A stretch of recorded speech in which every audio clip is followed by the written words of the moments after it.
Stone Age boy.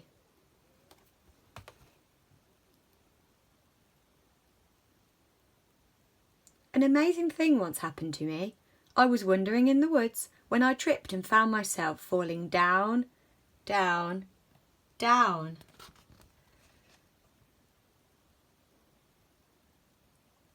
When I woke up, I was in a cold, dark place. I could see daylight in the distance and I stumbled towards it. Outside, everything was different. I realised I was lost, completely lost, so I walked and walked and walked. Then, to my relief, I saw someone, a girl. She was about my age, but she didn't look like any of the girls I knew. And I don't think I looked like any of the boys she knew. She took me home to meet her family, and what a family it was. They looked very strange, but they were kind to me and gave me some stew. I couldn't understand anything they were saying, though I worked out my new friend's name was Then I must have fallen asleep.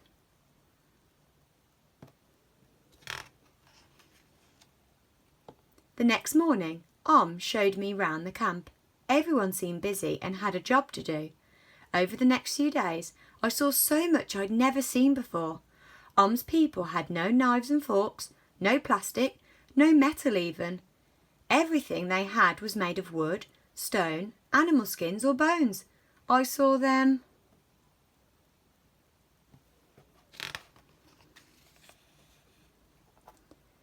making fires by striking flint stones together or turning a wooden drill. Fire is used for cooking, to keep warm and sometimes to scare animals. Making tools by flint knapping. The flints are chipped, trimmed and sharpened and then made into knives, spearheads and scrapers for cleaning animal skins. I had a go, but it was very difficult. Using tools. Tools are used to make wood, antlers and bones into bowls, spears and ornaments. Cutting a slice out of a bone, sharpening it on a grindstone, piercing a hole. It's a sewing needle. Ornaments. Using a throwing stick, you can throw a spear faster and further. Preparing and using animal skins. Skinning a deer, scraping the hide clean, drying it, cutting it, piercing holes, sewing it together, using skins to repair a tent. Preparing and cooking food.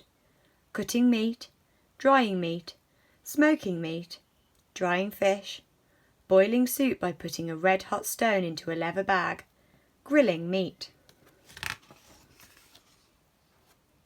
One afternoon we went to the river. The little ones picked berries and nuts, and and I watched the men fishing. They held their pointed spears high and stood as still as trees. Then suddenly, swoosh! Their spears dropped down like lightning and came up against spiking, wriggling silver fish. Suddenly a boy ran up, shouting and pointing to the hills. At once several people grabbed their spears and followed him. and I followed them. Slowly, slowly, we crept forwards until we saw a reindeer. It was standing alone, munching the grass. At a signal, the others ran towards it, yelling and throwing their spears. and I didn't have spears, but we yelled anyway. It was so exciting. A spear caught the reindeer in its side, and it fell to the ground. That night we had a party to celebrate. We cooked the reindeer over a great fire, and there was music and dancing. I joined in on air guitar.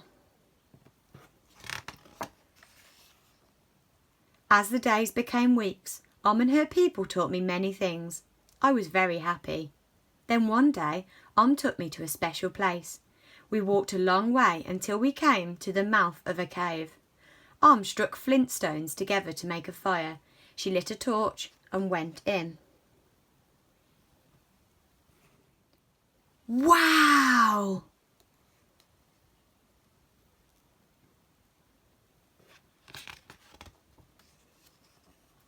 It took me a moment to realise the animals were only paintings. In the flickering light of the torch, they looked real, as if they were running all around us. Arm went over to the tools and paints the artist had left and began to draw. Suddenly, I saw something move in the darkness. It was a bear, a big, furious cave bear. I shouted at Om to run and turned to face the bear with my spear. I felt very small.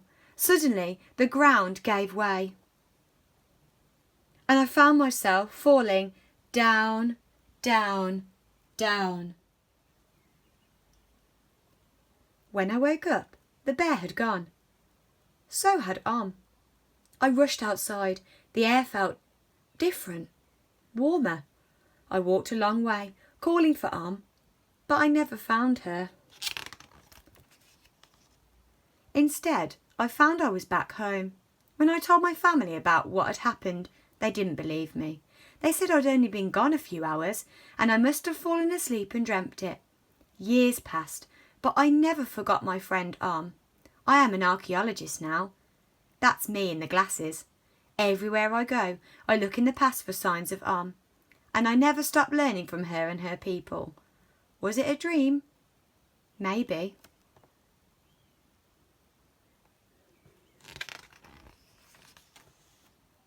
Maybe not.